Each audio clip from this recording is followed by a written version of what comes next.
biz hüquqlarımızı bilmirik. Yəni bizim əsas hüquqlarımızdan biri təhlükəsiz və sağlam mühitdə yaşama hüququdur və ekoloji məsələlərdə məlumat alma hüququdur.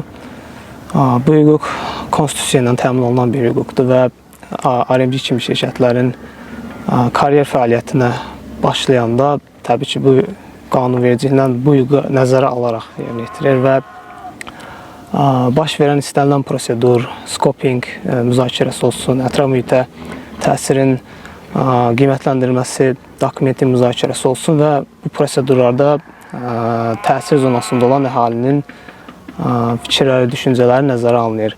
Ancaq burada boşluq ondan ibarətdir ki, bu fəaliyyətə başlamadan, yəni başlama prosedurunda əhalinin biz bunu istəmirik, yəni təbiətimizi uçurmayın demək fikri demək olar ki, nəzərə alınmır. Yəni, çünki əgər RMG fəaliyyət göstərirsə və bunun bir qanuna əsasən bir təsdiqi varsa ki, ətraf mühitə ziyan dəymir və biznes üçün eləyirik və sonra da rekultivasiya işləri gedir, bunun proyekti hazırlanır və əhali çıxıb deyə bilmir ki, təbiətimizi uçurmayın. Yəni, qanuni çərçivədə, formal çərçivədə mən inanıram ki, və zaten belədir ki, bunu dayandırmağın bir